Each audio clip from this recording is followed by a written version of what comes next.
Sir मेरा सवाल ये है कि क्या हज़रत सल्लम के रोज़ा मुबारक का दरवाज़ा किसी वीआईपी के लिए, किसी बादशाह के लिए खोला जाता है? जी नहीं, ये भी एक ऐसा मसला है जो लोगों में बहुत फैल गया है और गलत मशहूर हो गया है लोगों के अंदर।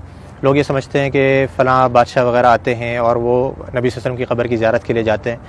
आपको अमूमी तौर पे मैं ख़ुलासा बताऊं कि यहाँ के बादशाह भी नबी सल्लल्लाहु अलैहि वसल्लम की क़ब्र की ज़ियारत नहीं कर सकते हैं।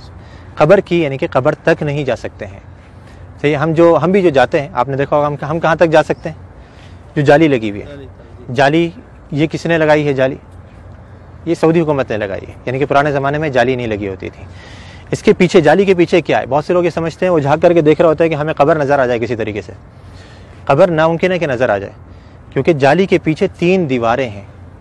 एक तो आप जानते हैं कि घर की दीवार थी। आप सल्लल्लाहु अलैहि वसल्लम कहाँ पे मदफून किए गए? घर के अंदर मदफून किए गए थे। हदीस आती है नबी सल्लल्लाहु अलैहि वसल्लम की कि नबियों का इंतकाल जहाँ पर हो जाता है वहीं पर ही दफन कर दिया जाता है। तो सहाबा किराम में बहुत बड़ा इख्तिलाफ हुआ था जब आप सल्लल्लाहु अलैहि वसल्लम का इंतकाल हुआ कि कहाँ पे दफन करना है। अंसार ने कहा कि अंसार के इलाके में, मुहाजिरों ने कहा कि हमारे इलाकों में। हर किसी ने अच्छी से अच्छी तजवीज़ देने की कोशिश करी और चाहा कि हमारे इलाकों में हो। करीब था कि तलवारें निकल जाएँ। हज़रत अबू बकर रज़ियल्लाहु अन्हु आए और आकर के हदीस सुनाई कि मैंने नबी सल्लल्लाहु अलैहि वसल्लम से सुना है कि नबी का इंतकाल जहाँ हो जाए वहीं दफन कर देना चाहिए। तो सहाबा किराम ये थे कि जो अभी जंग छिड़ने वाली थी, फ़ौरन तलवारें अपने बंद कर दी गई। और सारी हमारे दरमियान में भी यही होना चाहिए कि जब हदीस आ जाए तो हमारे दरमियान किसी भी किस्म का इख्तिलाफ हो वो फ़ौरन ख़त्म हो जाए। तो आप सल्लल्लाहु अलैहि वसल्लम को दफन किया गया कहाँ पर?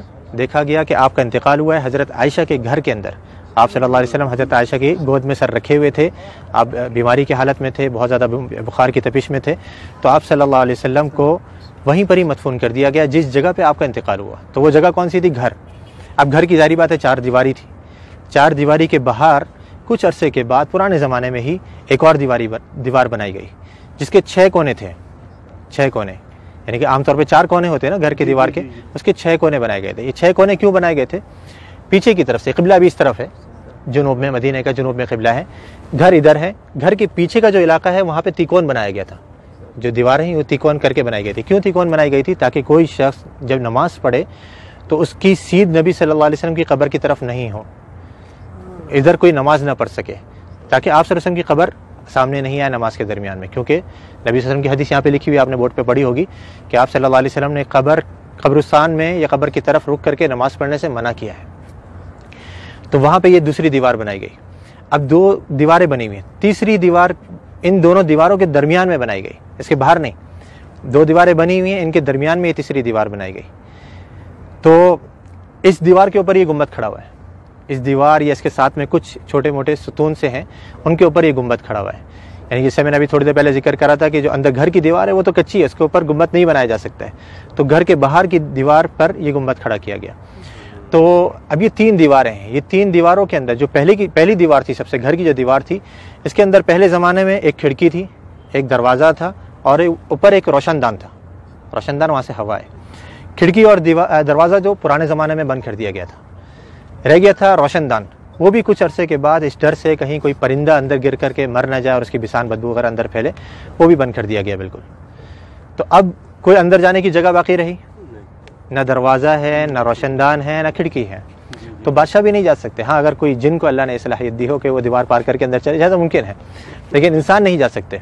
तो अब वो जो लोगों को गलत फहमी होती है वो यूँ होती है, लोग ये समझते हैं कि देखो हमारे सामने दरवाज़ा खोला गया और वो बादशाह साहब या फलां वज़ीर आज़म जो अंदर जा रहे हैं, वो जाली का दरवाज़ा खोला गया, वो दीवारों का दरवाज़ा नहीं। वो दीवारों का दरवाज़ा तो पैक है बिल्कुल, उसको यहाँ के बादशाह भी अंदर नहीं जा सकते। तो वो जाली जो अभी सऊदी हुकूमत ने लगाई है वो इसलिए लगाई है कि पहले ज़माने में लोगों ने घर की दीवार से बरकत लेनी शुरू कर दी थी, उसको चूमा चाटी या उसे मसा करना, उसको छूना।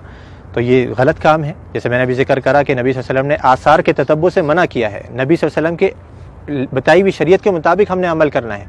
आपने कैसे सलाम करना है नबी सल्लल्लाहु अलैहि वसल्लम के ऊपर, आप वो सलाम करेंगे आपको अजर मिलेगा, सवाब मिलेगा। आपने जो सलामती की दुआ करनी है हज़रत अबू बकर सिद्दीक़ के लिए, उमर फ़ारूक के लिए, उस पर अजर मिलेगा। सुन्नत के कामों पर आपको अजर मिलेगा।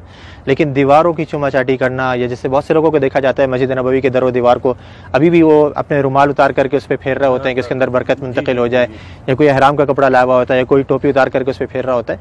ये सब गलत काम है। तो ये पुराने ज़माने में जब शुरू हुए तो उस ज़माने के जो उलमाए किराम थे, लोग कहते हैं ना ये वहाबी, तुम तो इस ज़माने की पैदावार हो, हमें बेचारे हम वहाबी कहते हैं, हम तो अपने आप को वहाबी नहीं कहते। तो ये जो वहाबियों के अकीदे हैं ना, जो उनकी नज़र में वो पुराने ज़माने से चले आ रहे हैं। तो उस ज़माने के अंदर ये दूसरी दीवार बनाई गई, घर के दीवार बाहर एक और दीवार बनाई गई ताकि लोग घर की दीवार तक नहीं पहुंच सकें। अब वो कुछ अरसे तक नई नई दीवार थी, लोगों को मालूम रहा कि भाई ये तो नई दीवार है, कुछ नहीं करना है यहाँ पे, लेकिन आहिस्ता आहिस्ता फिर नई नस्लें आती रहीं, वो समझे कि ये भी घर की दीवार है, फिर उलमा ने एक और दीवार बनवा दी। फिर आखिर में सऊदी हुकूमत ने कहा कि हो सकता है लोगों के जहनों में ये चीज़ रहे कि दीवारें हम बनाते रहेंगे तो समझेंगे घर की दीवार है, तो हम जाली लगवा देते हैं। उन्होंने जाली लगवाई, लेकिन लोगों ने फिर भी नहीं छोड़ा, वो जाली को भी चुमा चाटी के लिए फिर आखिरकार मजबूरन सऊदी हुकूमत को वहाँ पे पुलिस वालों को खड़ा करना पड़ा या हया वालों को खड़ा करना पड़ा, ताकि वो लोगों को समझाएं और आराम से बताएं कि भाई ये चीज़ गलत है। मसा जो है वो आपने हजर अस्वद का करना है, उसको चूमना है, उसको आपने मसा कर सकते हैं, या उससे पहले वाला जो रुकन यमानी है उसको आप छू सकते हैं, हाथ लगा सकते हैं। ये घर की दीवारों को या नबी सल्लल्लाहु अलैहि वसल्लम के रोज़े को हमने हाथ नहीं लगाना है, बल्कि यहाँ पर आकर के हमने आपके लिए अदब से सलाम पेश करना है, सलामती की दुआ करनी है, तो वहाँ पे कोई नहीं जा सकता।